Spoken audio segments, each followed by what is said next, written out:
You are listening to Leaders and Legends, a podcast produced by Veteran Strategies and featuring conversations with fascinating and impactful men and women who have shaped our world, our communities, and our history.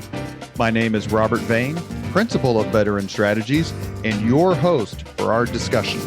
You are listening to Leaders and Legends, a podcast presented by Veteran Strategies, a local veteran public relations enterprise, and sponsored by Girl Scouts of Central Indiana, Garmond Construction, Leaders and Legends LLC, the Grand Hall and Conference Center at Historic Union Station, the McGinley's Golden Ace Inn, and McAllister Machinery, your friendly neighborhood Caterpillar dealer.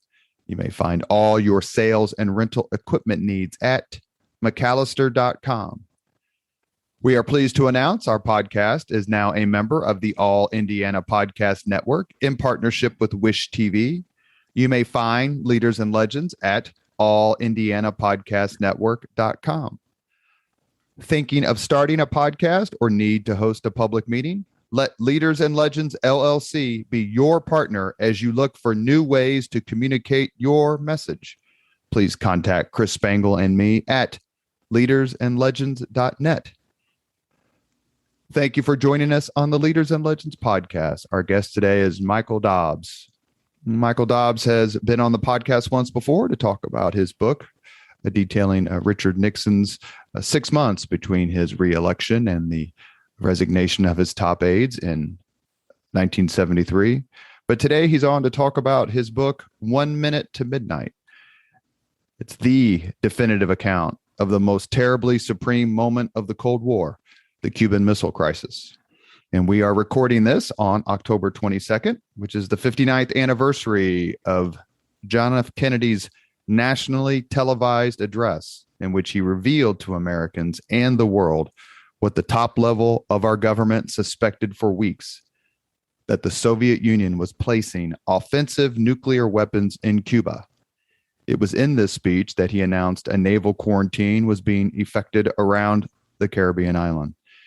If you are old enough to remember this event, then you are old enough to remember how scared you were. 1 Minute to Midnight, Kennedy, Khrushchev, and Castro on the brink of nuclear war was a New York Times bestseller. Former Secretary of State Madeleine Albright, in her review, in her comment, said, "I didn't think there was another thing one could write about the Cuban Missile Crisis, but this is so well done." Fareed Zakaria of CNN called it a gripping, moment-by-moment account of the crisis, the best one I've read.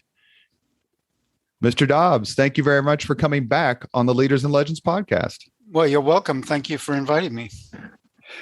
You were a young man of 12, if I may say, when the Cuban Missile Crisis played out. What do you remember from that time? Actually, I was a schoolboy in England at a boarding school, and I remember the day of Kennedy's speech, or the day after, the teacher came into the classroom and said that there's this very grave situation, and it looks as though the Soviet Union and the United States are on the brink of nuclear war.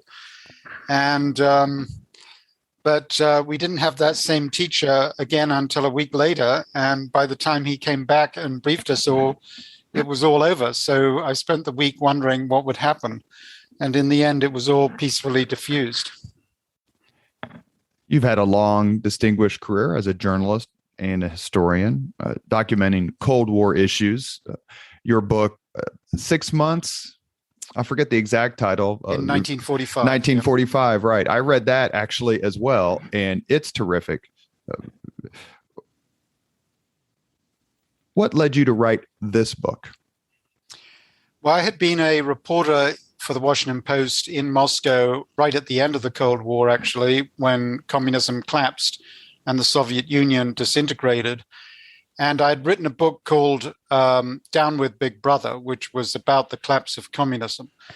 And having written about the collapse of communism, I thought I'd try to tackle the height of the Cold War, the tensest moments in the Cold War, which, of course, is the Cuban Missile Crisis in 1962.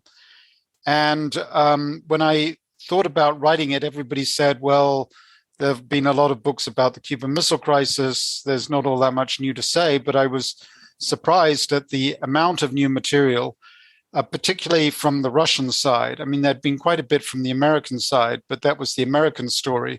And really what was interesting to me was to integrate the American story with the Russian and Cuban story, and also not only to look at what was happening at the highest level between Kennedy and Khrushchev, but what was happening on the ground, on the front lines of the Cold War, so to speak, between American and Russian and Cuban soldiers.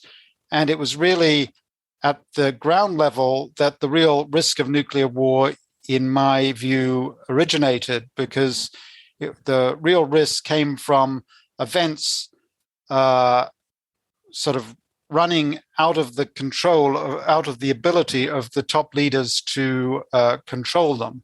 And there are a number of incidents that took place on the front lines that the leaders didn't know anything about that could have escalated into a full-blown nuclear war. Would you care to give us one or two? It comes through in your book about how pilots strayed off course, and they had certain lower level commanders who thought they had authority to fire or authority to engage, and that's where your book, I think, really shines. Right. I think there are a number of incidents, and it's difficult to single out just one. But, I think we were in the early stages of a nuclear war in 1962. And, just to mention a couple, the Soviets had sent submarines armed with nuclear torpedoes to escort their ships to Cuba. And the Americans knew about these submarines because they had the ability to track Soviet submarines at that period. And they were trying to bring these submarines to the surface by hurling down depth charges or hand grenades. And what they didn't know, the Americans, was that the Soviet submarines were armed with nuclear torpedoes that could have completely blown an entire American fleet out of the water. And the atmosphere in these submarines, they're tiny little tin cans, similar to the German U-boats in World War II, was, frenetic. The Soviet sailors didn't know what was happening, and they were tempted at times to use their nuclear torpedoes to prevent what they saw as a humiliation by the Americans. And there are other incidents in which, on the most dangerous day of the crisis, actually an American U-2 spy plane was shot down over Cuba, and another went missing over the Soviet Union. And the Soviets sent up MiG fighters to try to bring it down.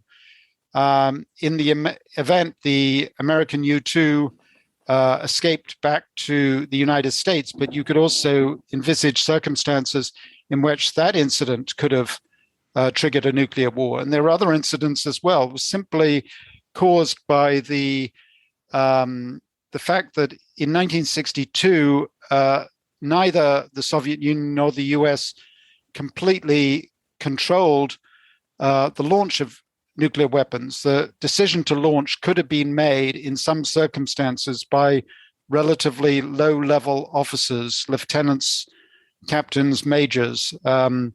And there was a lot that Khrushchev and Kennedy didn't understand about what was happening at the ground level. In reading the reviews of your book, one thing that comes through from the reviewers is that you debunked a legend or two, because a lot of legends, they crop up around important historical events. What were, let's say, one or two myths that you examined and found to either be not true or perhaps exaggerated? Well, there was one in particular that was incorporated into the movie 13 Days, which depicts this confrontation on the blockade line, the quarantine line between American ships and Soviet missile-carrying ships. And supposedly the Soviet missile-carrying ships came right up to the blockade line. The commander of the American destroyer flotilla is in direct communication with the White House. The president thinks that the Soviets are about to violate that blockade line that he's established. He's ordering the American destroyers to fire on the Soviet ships. And at the last moment, the Soviet ships turn around. This is the so-called eyeball to eyeball moment when supposedly Khrushchev and Kennedy were, eyeball to eyeball, and Khrushchev blinked. I mean, I discovered from looking at the American records and also interviewing Soviets that moment never happened. I mean, there were many dangerous things that were happening, but Khrushchev had ordered his missile-carrying ships to turn around the day before, and the missile-carrying ships never reached the blockade line. There was this clash between the Soviet submarines and US destroyers, or dangerous incidents, but insofar as the clash on the blockade line, the confrontation depicted in that movie, and a lot of Cuban Missile Crisis literature, actually, that absolutely never happened. What did you learn about the Cuban Missile Crisis that you didn't know beforehand? You're obviously a learned scholar and deep into the archives and the history itself, but what was your I didn't know that moment? Well, there was a lot. I mean, I just mentioned a couple of things. I mean, mainly how the Soviets were handling their nuclear weapons on Cuba, which I pieced together from interviews with Soviet veterans, but also American intelligence reports. And frequently the Americans, I mean, they were gathering a lot of intelligence, but they didn't know how to interpret it. And for example, the simple question of where the Soviet nuclear weapons were stored on Cuba, that was a mystery to the CIA. But I was able to piece that together and show precisely the bunkers where the Soviet weapons were stored and how they were moved about. Also, to reveal a plan to attack the US naval base at Guantanamo, which was actually put into its early stages, and how the Russians had a very crude sort of cruise missile that could be launched against the naval base, which they brought up right to the periphery of the naval base on the most dangerous day of the crisis. And so there's a whole lot of detail about the handling of nuclear weapons on both sides, but particularly on the Soviet side, and things that the CIA simply didn't know. I mean, the president, they knew where the missiles were, but they didn't know where the warheads were. And that was absolutely crucial information, because it's only after the warheads are mated to the missiles that they can be launched against an American target. What made you choose the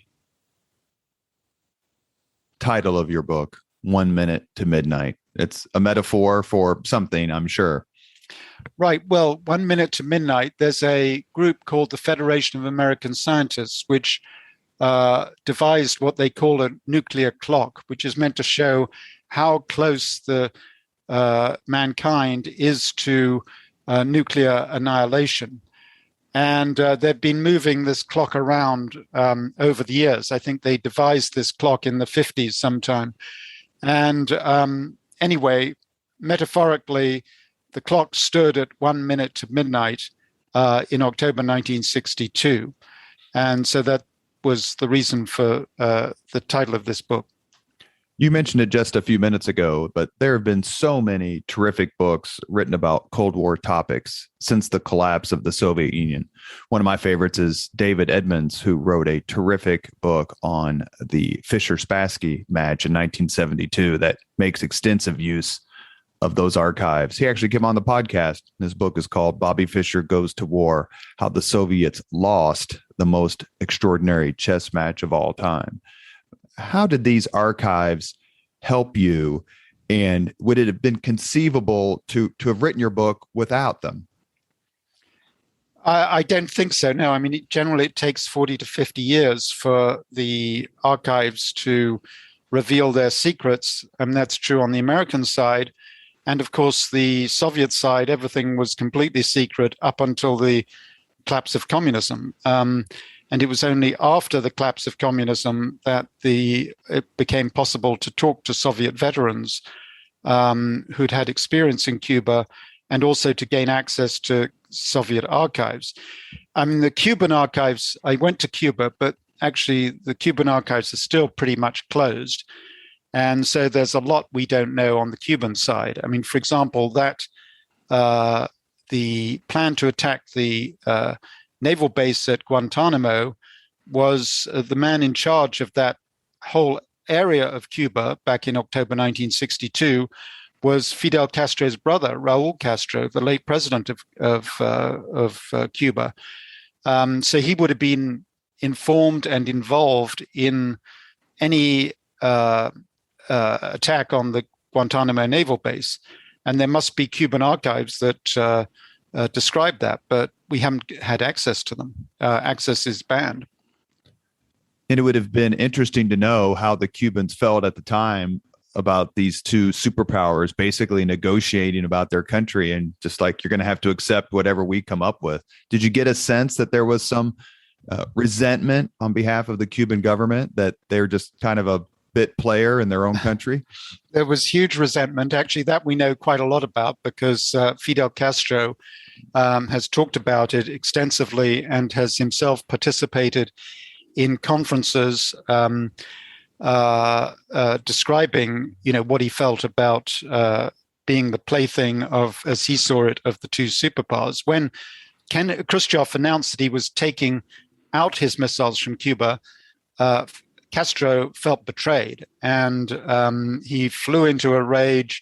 He broke a mirror or some kind of portrait and berated the Soviet ambassador, and it led to a crisis in Cuban-Soviet relations. Of course, Cuba didn't have anywhere else to turn except for the Soviets, and ironically, I think the Cuban Missile Crisis actually consolidated Castro's grip on power, because it put an end to American attempts to overthrow him. But initially, at least, he felt betrayed by the Soviets. And there was some question, was there not, on behalf of the Soviet leaders, as to whether Castro would even accept the missiles in the beginning. And through some negotiation, they reached an agreement. Is that fair to say that that the initial discussions between the Soviet Union and Cuba could have gone differently? They could have gone. I mean, Castro was sort of had a thing about Cuban sovereignty, and which he defended against Yankee imperialism, but he also sort of was prickly on that subject with the Soviets as well. But on the other hand, I think he wanted Soviet nuclear missiles in the island because he saw them as the ultimate guarantor of his independence. I mean, the main enemy, as he saw it, was not the Soviet Union, it was the United States. And he saw Soviet nuclear missiles as a way of defending Cuba against the United States. So although he played hard to get, I think he was quite happy to get those nuclear weapons. And he was dismayed, as I said, when Khrushchev decided to withdraw them. Did Castro want control of them, control of the ability to launch? Well, ideally, he would have loved to have had control, but the Soviets weren't about to give it to him. I mean, Khrushchev, he was, on the one hand, he thought of Castro as a kind of romantic figure, who stirred up their memories of the revolution in Russia. But on the other hand, they all thought of Castro as rather unreliable and unstable, and they certainly weren't going to give up any kind of control of their nuclear weapons to the Cubans. You are listening to the Leaders and Legends podcast. Our guest is Michael Dobbs, who has written the definitive account of probably the most supreme moment of the Cold War, and that's the Cuban Missile Crisis. His book is called 1 Minute to Midnight. We are discussing the Cuban Missile Crisis with him today. It started, according to most accounts, on October 16th, 1962, and you could say it lasted until November because of the quarantine, but a lot of people put the denouement at October 28th. Do you believe that the Cuban Missile Crisis is the supremely terrifying moment of the Cold War, where we got as close as we were ever going to get to annihilating each other?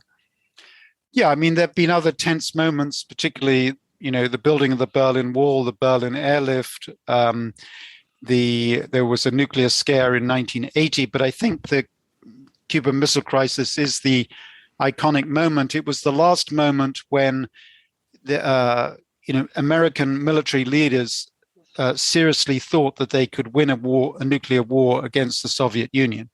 I mean, Curtis LeMay, who was the head of the Air Force, actually he was the deputy chief of staff at that moment. He believed that Americans had nuclear superiority over the Soviet Union, and this was an opportunity to put the Russian bear in its place. As he said, we should cut him down to his testicles, and on second thoughts, we should take his testicles off as well.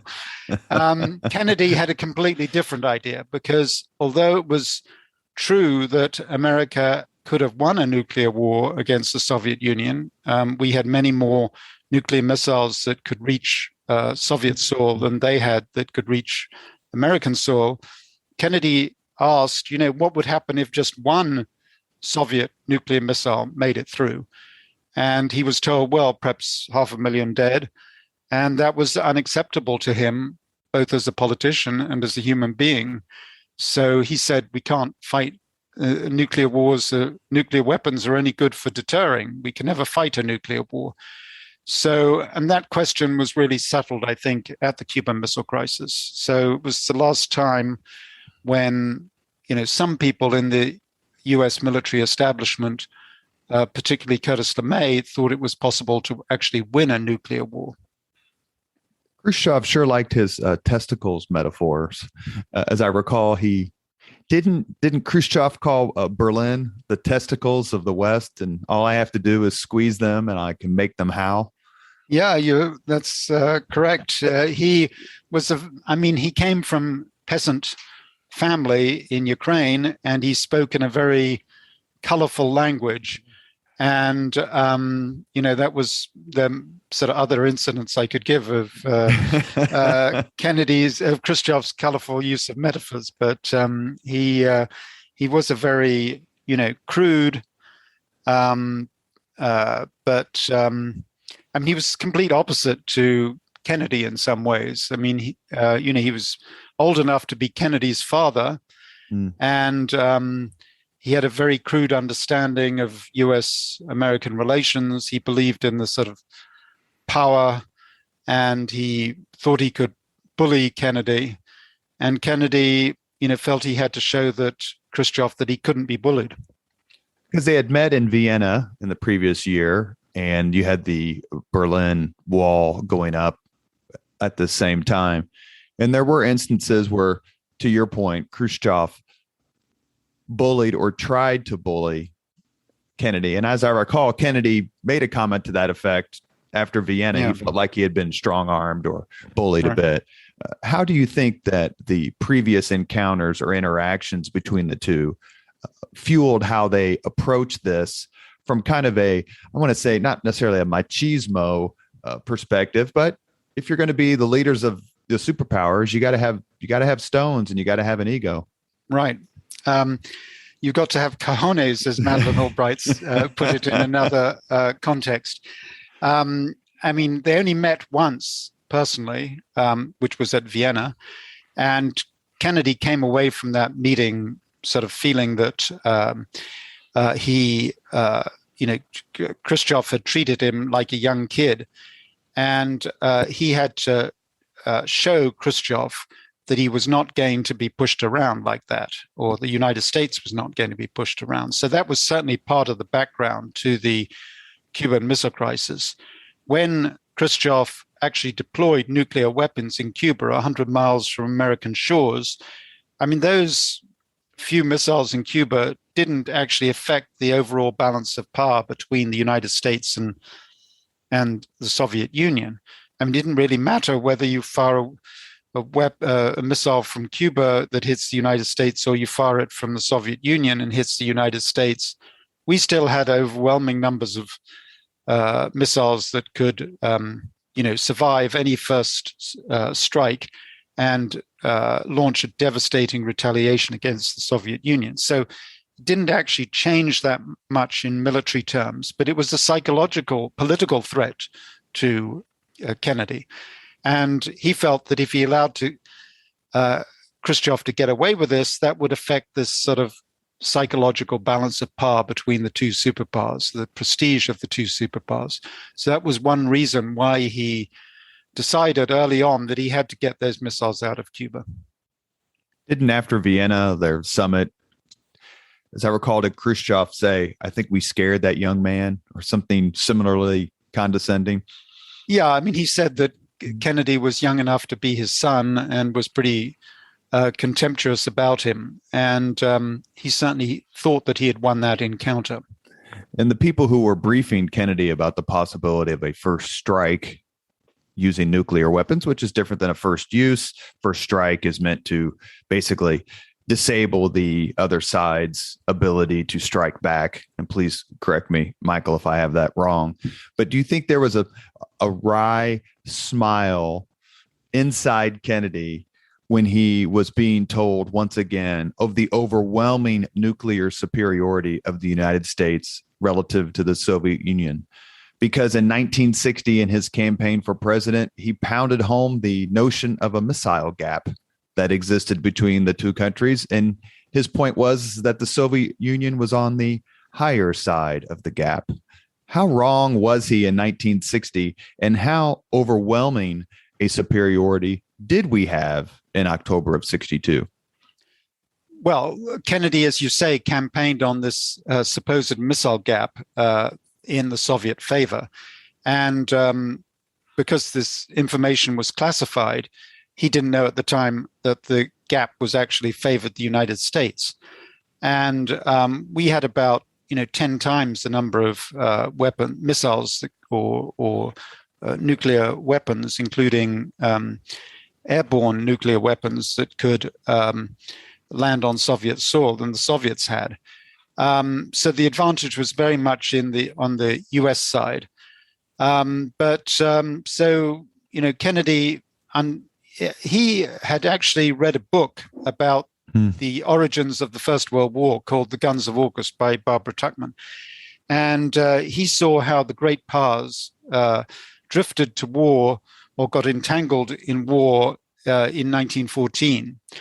And he was determined this wouldn't happen again, particularly in a nuclear age, which would, mean the end of civilization as we know it. So he had that, in his mind, and he kept on. He had also served as a young lieutenant junior grade out in the Pacific during the Second World War. Actually, Khrushchev had also seen a lot of the war from a more senior level on the Soviet side. But both those leaders had an idea of what war meant and the devastation that could be caused by war. And they both understood that a nuclear war would be infinitely worse than a conventional war. So that, I think, acted as a restraint on both of them. And this notion of sort of preventive war, or we're going to have to fight them eventually. Let's do it now while we have the advantage. It happened in the late 19th century where Imperial German generals wanted to fight then Russia because the thought was we're so much stronger. They're only going to get stronger. Clash is inevitable, so let's do it now. Was that some of the thinking among the Joint Chiefs and more of the hawkish members of Kennedy's cabinet and Khrushchev's advisors as well? I think it's definitely Curtis LeMay's thinking. And there's this confrontation that I describe in my book between LeMay and Kennedy, in which LeMay is telling Kennedy that basically you're trying to appease the Soviets. And he actually uses that phrase, appeasement, which is a loaded phrase in Kennedy's case, because Kennedy's father, Joseph, was accused of appeasement in the run-up to the Second World War. He had been the US ambassador to London. And so, Kennedy was very upset by that. And so Kennedy actually had people on both sides who were doubting his cojones. On the Russian side, Khrushchev, and on the American side, Curtis LeMay, and people who thought like him. But he wasn't going to lead America into a nuclear war if he could possibly help it. Is it fair to say that the first big decision, the one that set the course for internal American debate and action, was when President Kennedy declared to his team that the missiles cannot be tolerated, much like 30 years later almost, where George H.W. Bush said this will not stand? How did Kennedy's resolution that we can't allow this to happen, how did that set what happened next? Well, I'd say there were two important early decisions. One was that, we will not, this has to be reversed. But the second important decision, which they thought about, was, whether they would take those missiles out. I mean, they knew where the missile sites were, and they could have bombed the missile sites. And they thought they had a few days grace because they thought the missiles weren't quite ready to fire.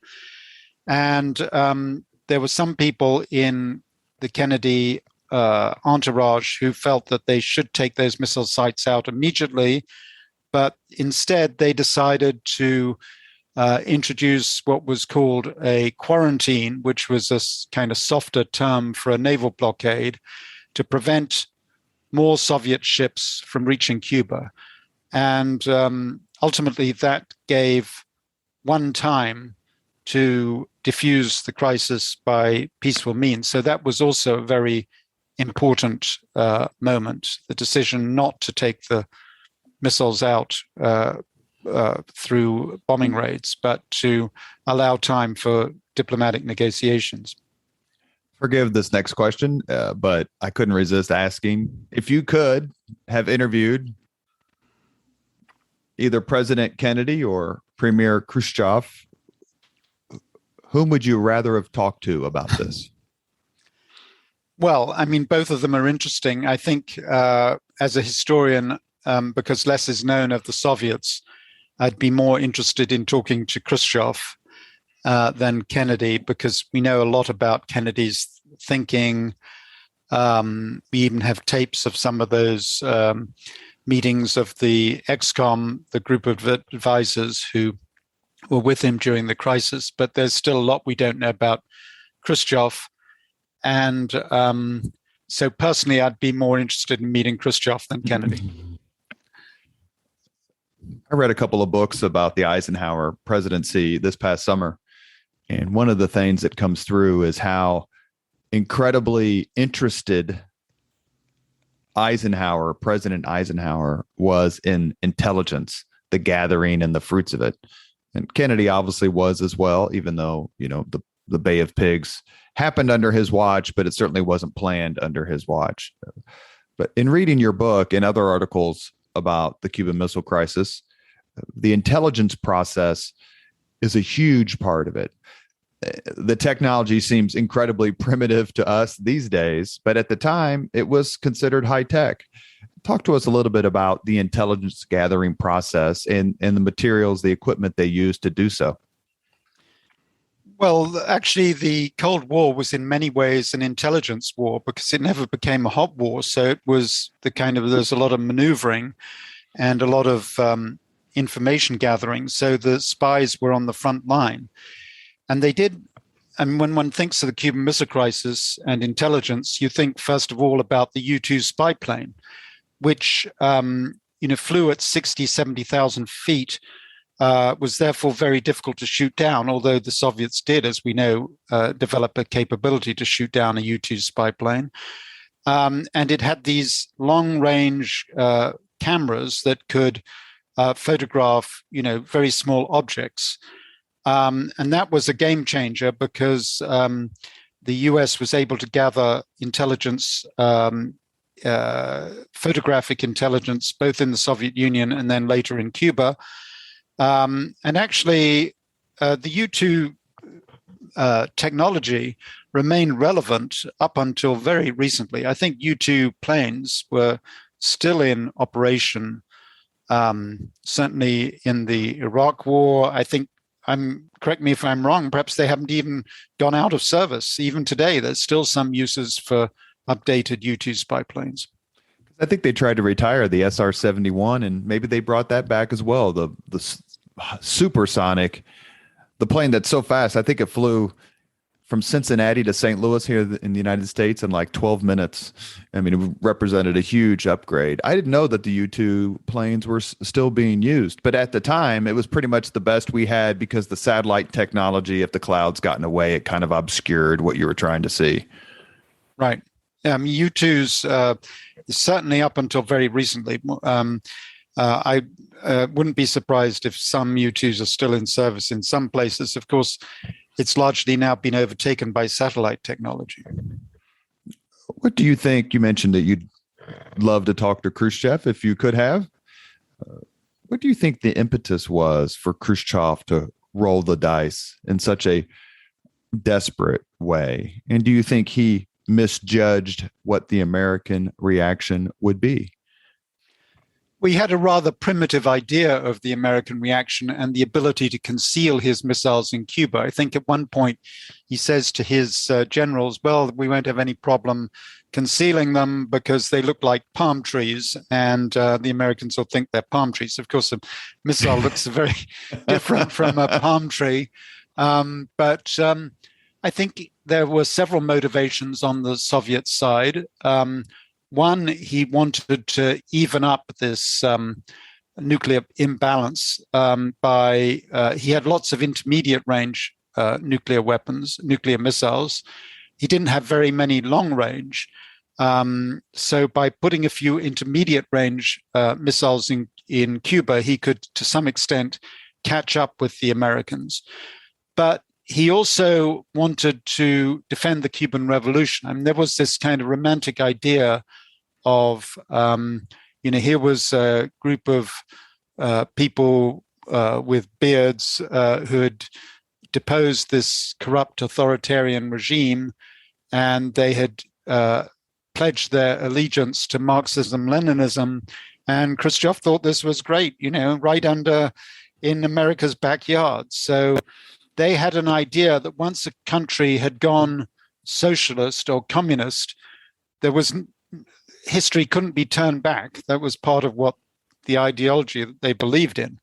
So I think there was definitely an element which was kind of underappreciated by the Americans of Khrushchev wanting to defend his friend Fidel and making sure that the Americans wouldn't be able to overthrow the Cuban Revolution. I mean, this was preceded by many attempts. Bay of Pigs was only one of them, but there was a whole sabotage campaign against the Castro government. And Khrushchev and Castro were convinced that unless some dramatic action was taken, the Americans would eventually overthrow Castro and the socialist revolution in Cuba. You couldn't necessarily answer this question, so forgive me for asking it anyway. Do you think Khrushchev would have gone down this route if Eisenhower was president? Well, that's difficult to say. And in general, I'm sort of wary of kind of hypothetical counterfactual history. We don't know. I mean, it's quite possible he would have done. He probably had more respect for Eisenhower as a military leader than he did for Kennedy initially. But, the basis of, he also felt betrayed by Eisenhower because Eisenhower had sent U-2s over the Soviet Union. So he would have been quite happy to teach Eisenhower a lesson as well. A lot depends on his emotional makeup. He's often reacted emotionally. I mean, he was also upset by the US deployment of intermediate range weapons in Italy and Turkey. He had a country house on the Black Sea, and he would take visitors out and give them to the terrace and give them a pair of binoculars and say, what do you see? And the visitor would say, well, I can't see anything, just see. And Khrushchev would say, well, I can see American missiles aimed at my country house. So, he wanted to get even with the Americans and show that the Soviet Union was a superpower, at least as powerful as the rival American superpower. You mentioned this a few minutes ago. I just want to revisit for one quick minute, either through your book or through the movies, whether it's 13 Days or Missiles of October, I think is what it's called, with Martin Sheen and William Devane. A movie came out in the 1970s. That's the first movie I remember. That's my first. I was born in 1967. So my first kind of like, what is this movie about? Happened watching that show. But Kennedy's advisors were all over the place. There were hawks, there were doves. What kind of grade would you give the president for handling the differing views of his advisors?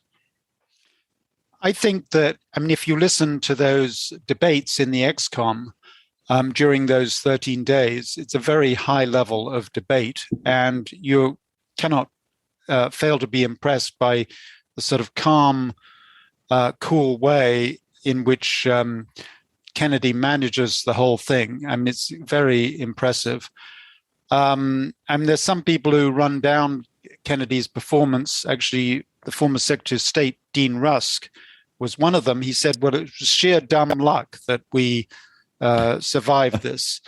And I don't agree with that. I think there was an element of luck involved, but I think it was intelligent luck, both on both sides, that both Kennedy and I think Khrushchev realized that the world had come to the brink and that they had to take steps to step back from the brink before it was too late. So I credit both of them with understanding that and steering us through this crisis that could have turned out a lot worse. I think both of them made mistakes, particularly before the crisis. Khrushchev was erratic. He sent these missiles to Cuba based on sort of wrong assumptions about the American reaction. Kennedy can also be faulted for thinking that he could just launch these sabotage campaigns against Castro without any kind of Soviet reaction. So they both made, mistakes in the run up to the crisis. But I think you have to credit both men with, helping take rational decisions during the crisis that averted the worst. If you look at some of the documents, and I hate to call them decision trees, but menu of options, you don't think about it. And I didn't think about it too much till flipping through your book again and being reminded that one option the Americans had was simply to just do nothing, that Soviet missiles were a way of life. And, we should just accept it the way they accept ours. I believe Robert McNamara, who was Secretary of Defense at the time, is quoted as saying the missiles just didn't change anything. They were not significant. Right. Do you think that's a fair statement? And would it have been possible militarily, if not necessarily politically, for the United States to just say, okay, they've got missiles there, let's move on? Well, actually, Kennedy, both McNamara and Kennedy were of that view. If you just consider it as a kind of question of the military balance, but it wasn't only a question of the military balance. It was a question of political prestige and the kind of psychological balance between the two leaders. And Kennedy had drawn a red line in the sand before he knew that Khrushchev had deployed nuclear weapons to Cuba. Kennedy had given a speech in which he had said that we will not tolerate this. If it was established that the Soviets had deployed nuclear weapons in Cuba, we would make sure that would be reversed. So he was kind of committed to that red line, in defense of his own red line. And having drawn the red line, it was, practically impossible for him to wriggle out of it, particularly if you recall, in 1962, it was an election year, not a presidential election year, but a congressional election year. This all happened in the run-up to the midterm elections. Kennedy was under great pressure from the Republicans in Congress who were accusing him of, sellout to the Russians. So he would have given his political enemies handed them an election victory on a plate if he had, failed to follow through on his promises about the red line. So politically, it was unacceptable. And that was turned out to be more important than the sort of military balance of power. And the Democrats did have a good November of 1962 at the ballot box. Indiana elected for the first time a very famous senator named Birch Bayh. He won in 1962. And Nixon, after losing to Kennedy in 1960, famously or infamously lost the California governor's race to Edmund Brown and said, "This is my last press conference." And you don't see the video on the Leaders and Legends podcast, but I can tell you, Mr. Michael Dobbs is smiling as I say, you don't have Nixon to kick around anymore. That turned out not to be true. It's fair to say that the Doves won the argument. But what could the Soviets have done other than launching the missiles? What could they have done to have undermined the Doves' argument and empower people like LeMay to say the Russians only understand strength. This is a provocative move. We've got to punch back hard. What could the Soviets have done to change the internal debate within the Kennedy administration? Well, the main thing is they could have kept their missiles on Cuba. Then that would have, confronted Kennedy with a very difficult choice. Actually, I think he had a few tricks up his sleeve. Even if on October 28th, Khrushchev had announced the withdrawal of Soviet missiles, Kennedy was still determined to go to the extra mile to reach some kind of compromise. And for example, he was willing to trade US missiles in Turkey with Soviet missiles in Cuba. And he was thinking about that trade. In fact, he promised, or rather his brother, Bobby Kennedy, promised the Soviet ambassador in Washington that those missiles would be withdrawn. But the whole thing was kept secret for 40, 50 years. So there was a trade-off, but it wasn't a public trade-off. I think probably Kennedy would have been willing to accept a public trade-off. I mean, so he had a few diplomatic initiatives that he could have used. So I don't think it ever quite reached the point of Kennedy having to call Khrushchev's bluff, because Khrushchev eventually, after all, climbed down. The popular, or maybe entertainment, movie industry take on the Cuban Missile Crisis focuses on the American side for obvious reasons. Take us inside the Kremlin. We should note that Michael, there's a photo on michaeldobbsbooks.com. I think I have that website correct, where he is literally standing next to the tank while Boris Yeltsin denounces the coup against Gorbachev in the last throes of the Soviet Union. So Mr. Dobbs is both his historical and journalistic credentials are impeccable. But take us inside the Kremlin. What was the mood inside the Soviet Union among top leadership? And are you surprised how it played out once you had a look at those archives? Well, Khrushchev was, formerly in the Soviet Union, the supreme decision-making body was the Politburo, the leadership of the Communist Party, a group of about 12 rather elderly men, no women, who ran the Soviet Union. But in fact, it was a one-man show, Khrushchev, although he had to consult with his Politburo colleagues and inform them about what he was doing. So when Khrushchev, they were kind of listening to all this and listening to his bluster and, supporting him because they had to, but privately they quite enjoyed seeing him get, his whole policy into a twist, because they never actually, in their heart of hearts, supported him. And if you recall, the following year, in 1964, I think Khrushchev was overthrown by the other Politburo members. And one of the accusations launched against him was that he had initiated all these adventurous, harebrained schemes, one of which was sending missiles to Cuba. So I think he had his rivals in the Soviet leadership. One of them was the man who eventually replaced him, Leonid Brezhnev, who quite enjoyed seeing Khrushchev get himself into this terrible situation and then having to extricate himself, and that certainly led to Khrushchev's demise a couple of years later. A nuclear exchange between the United States and the Soviet Union obviously would not just affect those two countries. How were their respective allies involved in the diplomacy surrounding this event? Well, obviously, the country that would have been most affected was Cuba itself. And Fidel, the slogan of the Cuban Revolution is Patria o muerte, fatherland or death.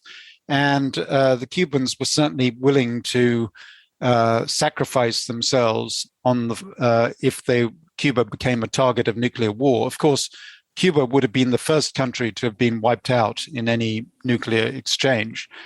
But Castro was a fanatic, and he was willing to, die in the defense of his country and bring his country down with him.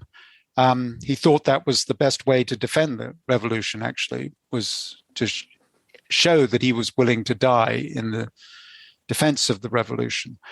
Had it come to nuclear war, you can envisage other countries being affected as well, particularly in Europe. Those countries on which US nuclear weapons were stationed, including Turkey, Italy, the UK, they'd have all eventually been dragged into it.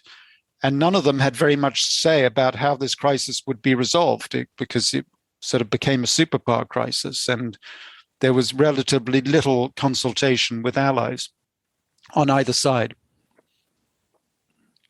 Kennedy's early year, maybe we say first 18 months as president, from a foreign policy perspective, could be described or characterized as uneven. And I don't think that's a political point. You had the Bay of Pigs invasion, which was a huge failure, the building of the Berlin Wall.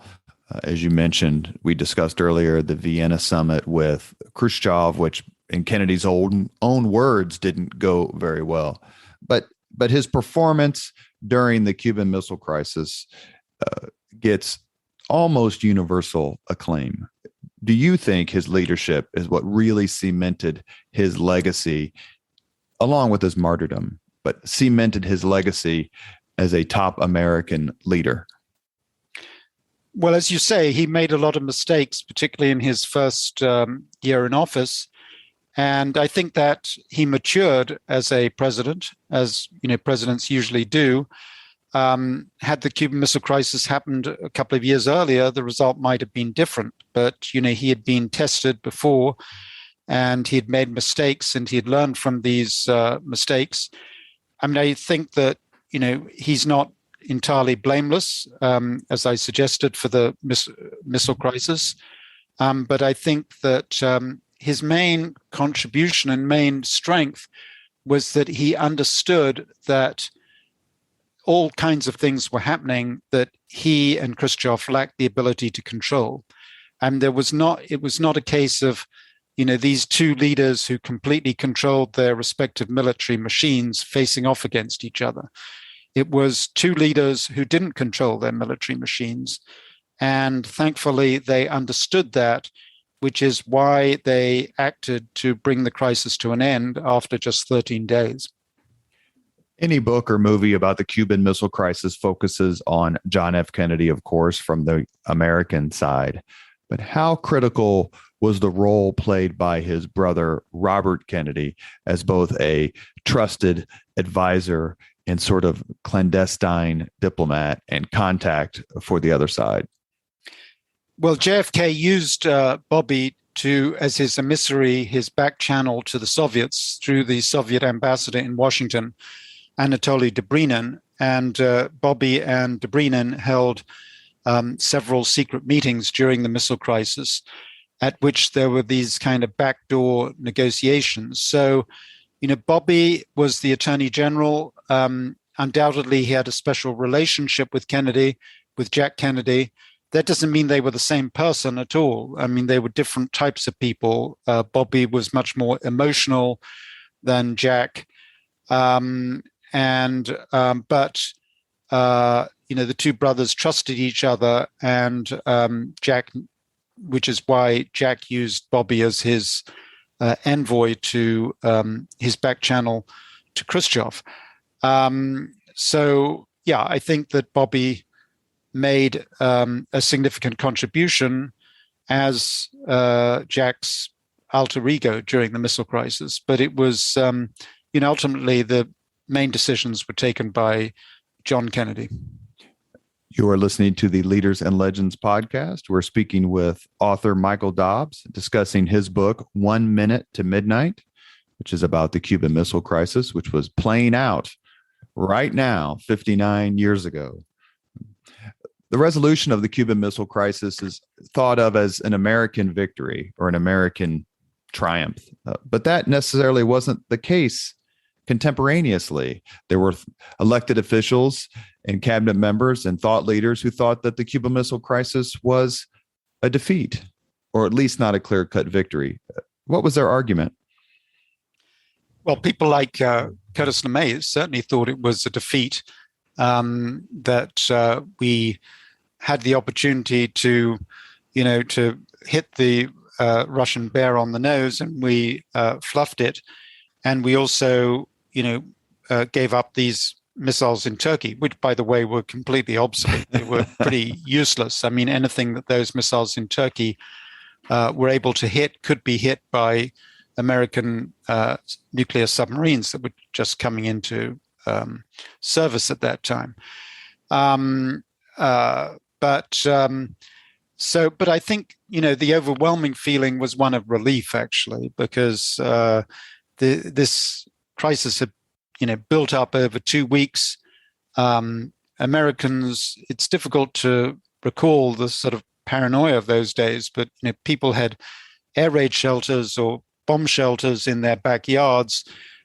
Kids were taught to duck and cover under their desks if the Soviets launched nuclear weapons. So I think, although there were critics of Kennedy, I think the overwhelming view was one of relief this crisis had been diffused. Just 2 more questions before we let you go. What were the long-term effects of this crisis for American and Soviet relations? Well, the Soviets felt that, they felt a sense of humiliation. So I think that led in part to the Soviet nuclear buildup during the 60s and 70s under Brezhnev.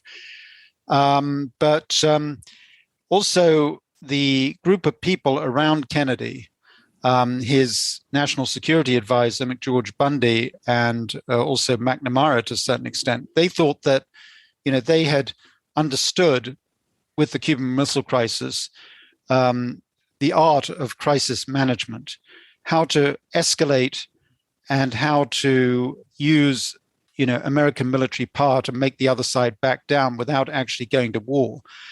And they, there was a kind of hubris that set in, and they thought they could apply the same techniques to the Vietnamese.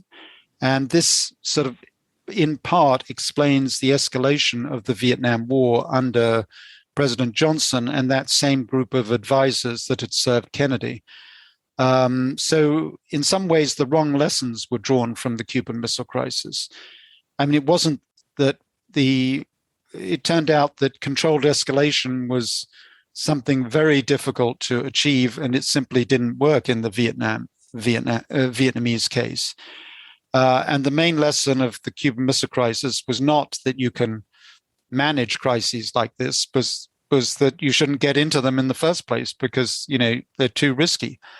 And that there are a whole lot of things that a president simply cannot control, even though people may think that a US president is all powerful. He's not all powerful at all. And that should have been the lesson that we took away from the Cuban Missile Crisis, not the idea that a president can calibrate and escalate nuclear or non-nuclear confrontation. And am I correct in remembering that Khrushchev made the argument that the Soviets got everything they wanted? Like, you're not going to invade Cuba. Those missiles are gone in Turkey. Like, we rolled the dice and we won. But 2 years later, he's out. How wrong was Khrushchev, or was he? Well, it was undoubtedly a political humiliation for the Soviets and for Khrushchev personally, and that led in part to Khrushchev's own ouster from power a couple of years later. So publicly, it was a defeat for Khrushchev. There's no doubt about that, because the bargain about bringing U.S. missiles out of Turkey was never made public. In fact, it was known to a very small group of people and was not even widely known on the Soviet side. That only became public 40, 50 years later. You mentioned the movie a few minutes ago. So last question for you is, what did you think of the movie 13 Days, leaving Kevin Costner's attempt at a Boston accent aside for a second? What did you think of the history of that movie? Or did you I asked Susanna Lipscomb, who's a Tudor historian. She came on the podcast about a month ago and asked her, could she watch historic movies and not look at it as a PhD professor, right? Like, just, it's the entertainment and I got to take it. Her answer was yes, except for Tudor movies about the Tudors. She cannot do it. So as a Cold War historian who has written this book, when you watched that movie, and I'm assuming you did, what did you think of it? Well, I thought it was, it was amusing and certainly entertaining. And I think it sort of captured some of the atmosphere of those times and some of the depictions of, what a Soviet missile looked like were quite accurate. So some of the scenes were quite accurate. On the other hand, as history, it's pretty flawed. A lot of it simply didn't happen, including the confrontation on the blockade line that I talked about, and this relation building up the Kevin Costner character. I think that was one of Kennedy's Irish advisors as his key aide during the crisis. Simply wasn't the case. Kenny O'Donnell. Kenny O'Donnell. No, Kenny O'Donnell was an old, political aide of John Kennedy's, but he didn't have the influence he later claimed that movie depicts him as having in the running of the missile crisis. But so, yeah, I mean, you have to take these historical movies with a grain of salt, and they are not always completely historically accurate, to say the least. So a la Siskel and Ebert, thumbs up or thumbs down? I'd say one thumb up, one thumb down.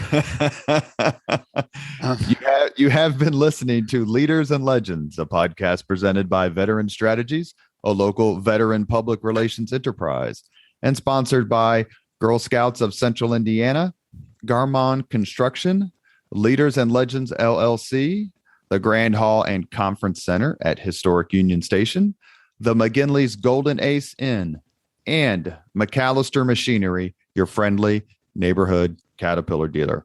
Our guest today has been Michael Dobbs, author of 1 Minute to Midnight, Kennedy, Khrushchev, and Castro on the Brink of Nuclear War.